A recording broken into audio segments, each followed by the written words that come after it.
So it is a good day to you, huh? So good to see you. Your light, your brightness, it's all different colors now. We believe your innate abilities are showing. Yes. You have seen into your heart. Please hold that energy of your heart as it is expanding and moving beyond who you thought you were, moving beyond how you thought it was possible, acknowledging that focus, that energy, that love, that harmony, that connection that you have with all other beings on this planet. You are the light of the world. You cannot put that light under a bushel basket any longer. You cannot hide it because the light is going to shine through the cracks of that basket because it is so bright. I want you to breathe deeply to anchor the energy that you have experienced here this weekend of love and light and connection into a physical part of your body just by tapping that. So you can always return to that energy. You know, everything is energy, yes. Intention is everything. Just as we told the wondrous being who has the wedding ring that is moving to another dimension, feel it in your emotional body. And know that that emotional body will bring that energy back to you. You see, your heart is the connector. Your heart stimulates all other activity in your body. So as you breathe that heart into the acceleration of you, know that now in this moment, you are more you than you may have been. You, with your gifts, your talents, your skills, your joy, your wondrous abilities. That is who you are. We have to make sure you understand that. We've gone through the numerology as we've connected. We've learned so many things. New aspects that science is now supporting your heart. Science is supporting the fact that your intention builds all things. Breathe that in. So what is your intention? And if you have trouble breathing that in and you go back to your world and you have that world sort of pushing back against you, you've experienced that. That is antithesis.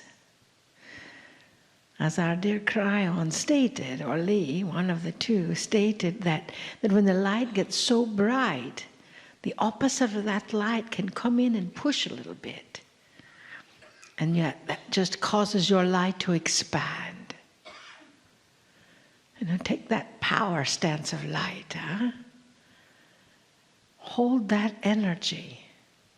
Because you are the new human. You can't be missed by that energy. You can't think, well, they're the new human, but I'm not really. Well, you can think that. It is a choice. Is that what you choose? We don't believe so. You see, you've had many, many experiences this weekend. Some of you have gone into the Akash several times.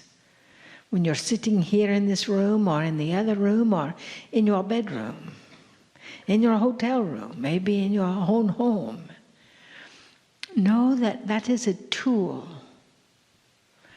for your own evolution. It is not just for planning games. Oh, we've been a hat maker before, yay. How are you utilizing that skill now? How are you opening people's crowns if you were a hat maker? How are you understanding that the Akash is a tool for your evolutionary being? The Akash is you. It is in every cell of your body. You cannot not enter it, even though it may be white all over. When you enter it, know that you just may be looking at a snowstorm. Get your sunglasses out and put them on. You see, everything is pertinent. Everything. There are no accidents. Every detail of your life is important for you to acknowledge and remember. And some of those details you get the opportunity to integrate, so they're no longer in charge of your decision-making process. That is what we have just done. Breathe into that intention. I am willing to forgive all of everything, especially myself. I am who I am, a gift to all I encounter. Breathe that in. I am who I am, a gift to all I encounter. And I bring the innate with me wherever I go. Breathe that in. I bring the innate with me wherever I go because we cannot be separated.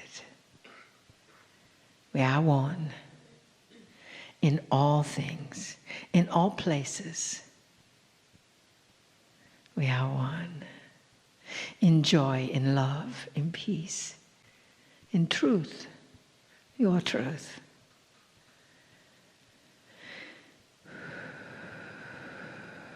You see, dearest beings of light,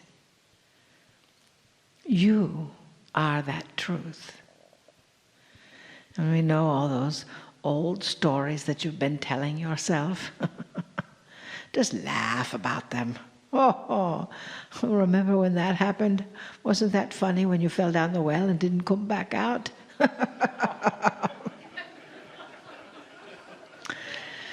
Next lifetime you get to learn to swim.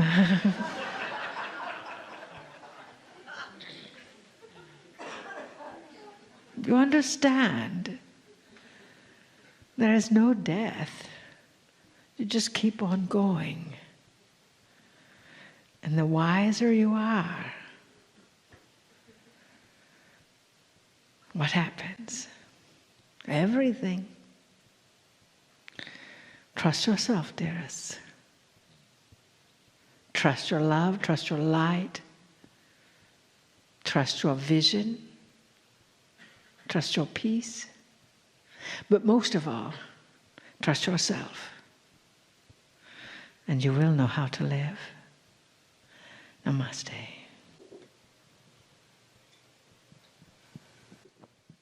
Greetings, dear ones. I'm Cryon of Magnetic Service. A different kind of channeling. Not necessarily a message, but three potentials. The meeting is being put on and hosted by what is called a futurist. A futurist is one who spends their life or the energies in trying to predict that which will come. And in the predicting of it, to prepare in a benevolent way when it happens. To put things in place that would agree with what is seen to be coming. That is a futurist. And in honor of that, I would like to paint a picture of three things that you could expect in your future. I'm going to base them around the questions that were asked of my partner today. One of the questions was about electronics, about machines, about the future of what you call artificial intelligence. Where is it going? Is there danger to human beings because of it? Is humanity to go into a dark hole of its own creation because it made machines that turned against it? Is it going to do the kinds of things that your movies have predicted, told about, goes into your consciousness? And here's the answer. You don't know what you don't know. And what I mean by this is, what is coming in the future is not predictable by anything that you've experienced in the past. The evolution of circuitry, of artificial intelligence, the evolution of technology itself for the last 50 years doesn't necessarily apply to the next 50. And the reason is because of a systemic paradigm shift. And that can only happen with consciousness that changes in its expectations of what you want, of what is happening. 3 scenarios. I'll give you the scenarios in a timeline that is not identified by years, but by positions. 1, 2, and 3, meaning first, second, third into the future. Now, what I'm going to tell you is real. It is not that a prediction from Kryon, it is that which Kryon and you have seen before in other places at other times. How is that possible? Are you talking about Earth? No. Remember, old soul, you're a very old soul. We gave a message some time ago. How old are you? And it puts you on other planets of free choice, going through this shift at different times. Many of you are awakening right now and remembering what's coming, remembering what to do. It's starting to temper your fear of what you see, because at some level you remember where it might go. The future is dependent completely upon free choice. That's you. How fast you make it happen, free choice. That's you. So if I say 50 years or 100 years, which I will not say, it'll be wrong. Faster or slower? Depends upon you. There will be some surprises. And the surprises in technology will be surprises because nobody ever considered it. Nobody ever invented it. Number one. This is not necessarily in the distant future, but it is number one. It would be the first step. And what I'm going to give to you in all 3 instances has to do with you, the benevolent healing technology of the human being. You're going to find the focus in the future of electronics is going to be health. It's going to turn inward into the human's ability for technology that will be benevolent and help you heal. Right now, electronics does not turn inward, it turns outward. You use something. It accomplishes something. In this particular case, that is an outward evolution. This is an inward evolution. Electronics, machinery, all these things going inward and turning to an understanding more of the human body. I give you the first scenario. It involves inventions that have not yet occurred, processes that are not understood yet by you, which are on the way. The cancer patient reports to the hospital. Lays down, but instead of surgery, there's something else that's going to happen. A very tiny, small injection with something going into the body that you didn't expect. Someone would call it, perhaps, in your older energy, micro-robotics. It isn't. Oh, it's something new.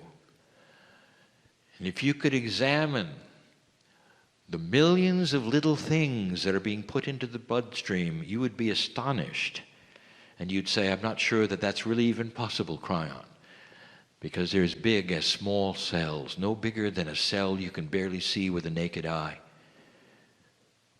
Hundreds of thousands, if not millions, all going. But they're not robots. There is no such thing as artificial intelligence because it has become something else. It's become intelligence of the human who is involved in the healing. Think of it this way. What if you could take a piece and the part of a stem cell that is you, that has a consciousness of you, that's a benevolence of you, that would never hurt you, that it's not artificial, and you insert it into that which is a microscopic machine? The cell, then, your consciousness is guiding the rest of that part. Part electronic, sure. Part mechanical, barely. Going through the bloodstream on its way to a place that is the tumor.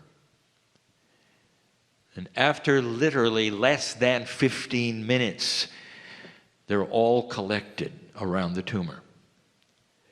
It's not a robot. It's not artificial intelligence. It's you.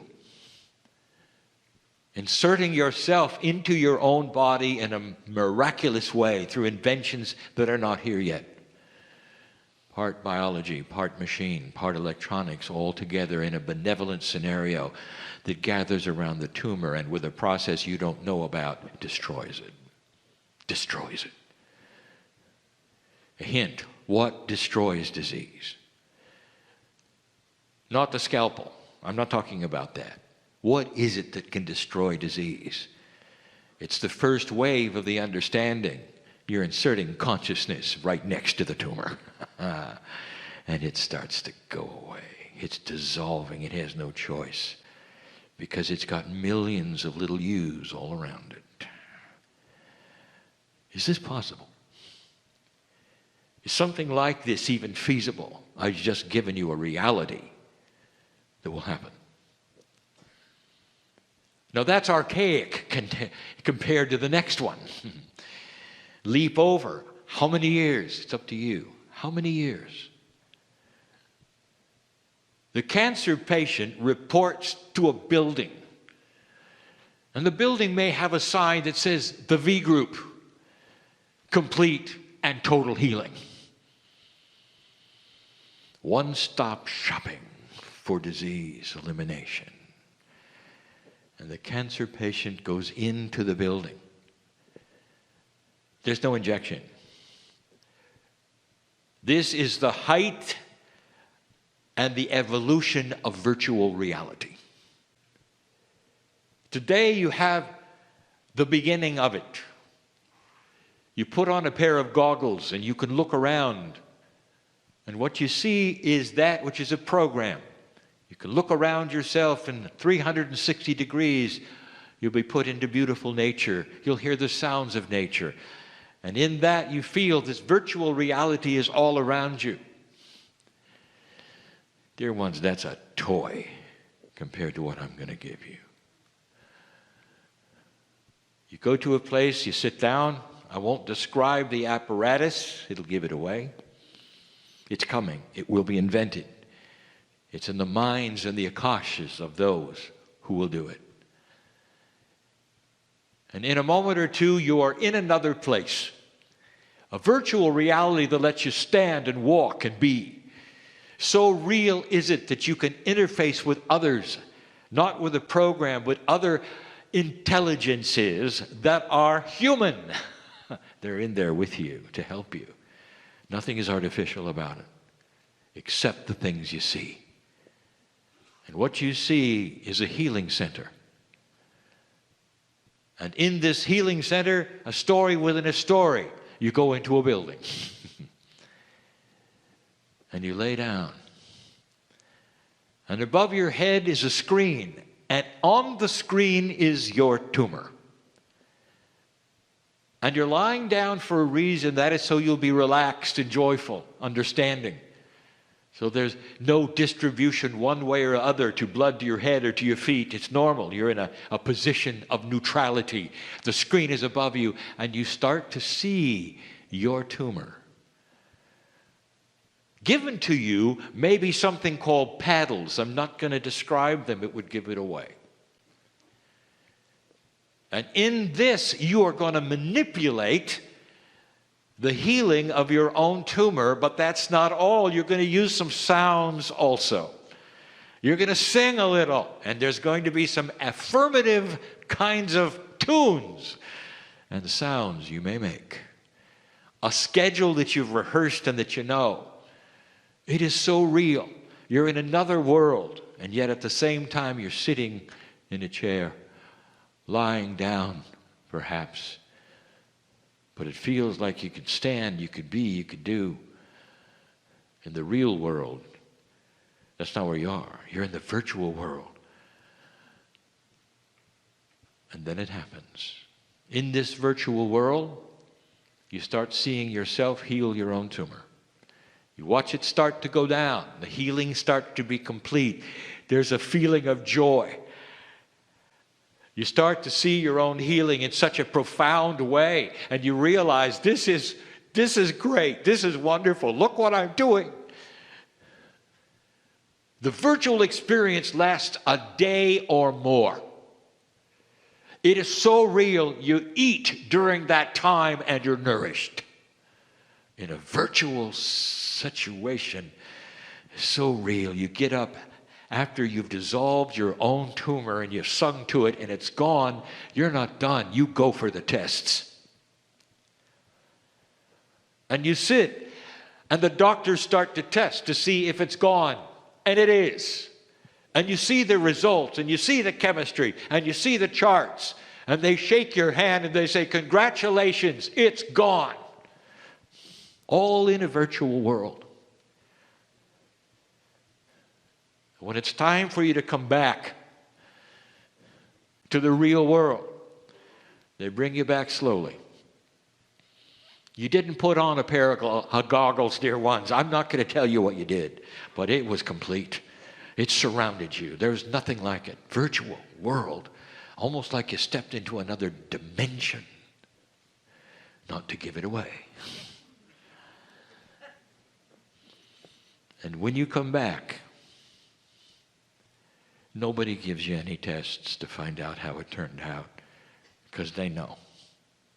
Complete healing. You cognized with your own consciousness a total and complete healing that you had done yourself with the assistance of a virtual healing pattern, and you walk away without cancer. Now that's the power of the future, because it's a future that recognizes what consciousness can do and what it can be. That's scenario 2. Scenario 3. Question about the multidimensional human being. And in order to give this to you, this is where you're going by yourself, without any machinery, without any virtual, without any chemistry. This is evolution. Not to tell you how long it may take, it's up to you. But let me introduce something that's dysfunctional in your body. You don't even know it is. It's just the way it is, and you've accepted it, and that is called your innate. How does it feel to be the highest evolved creature on the planet with intellect, where you can examine your own being, why you exist, why you're here, to say the words, I am that I am, and yet there is another process in your body that is smarter than you. You muscle test, kinesiology, all to find out something that you ought to know, but you don't, because you are separated from your chemistry. Let me ask you, just logically, does it make sense that you would have been created in this way? And the answer is no, it's not logical. And it doesn't help your survival. Disease attaches itself to it, and you never know it until you're hurt. You've got to access the innate separately, completely and totally separately, through processes that are archaic. Really? It can't really talk to you. It can give you signals. It can't talk to you, not really. Signal you here, signal you there. Innate, the smart body. The multidimensional human being is going to use that 24th pair of chromosomes that you think you don't have. Oh, 23andMe people. The 24th is multidimensional. It is not yet understood or seen or recognized. It's the one the Pleiadians gave you for today. Because it starts to work in you, and generation after generation, when consciousness starts to increase and you start to see things and you start to see quantum things, it will reveal itself in the double helix. And you will have a revelation, oh my, there's more than we thought. And what is it going to do? The first thing that you'll start seeing is children born with a meld of themselves and their consciousness and their innate. They will be their own healer. They will know all about their blood chemistry without a test. They will know when any disease tries to attach to them instantly, the moment it happens, instead of waiting for something to grow and have pain. They'll be their own medical intuitive. And people will see the first stages of this and they'll say, this is unbelievable, it's not right. It'll come out firstly as odd and unusual, and they'll isolate them because they're not normal. Welcome to Earth. That's what you do, don't you? That's what you've done to the autistics, you know. Because you don't see it coming, do you? You don't see the savants in the future, do you? You only see an unusual set of children that have odd communication, that are difficult in an old energy, because you're not there yet. You don't know what's coming. You don't see yourself in them, do you? A non-linear thinker. That's who they are. It's starting to show itself in so many ways. Look at what they can do that you can't, and that'll give you a hint of who they are. It's coming.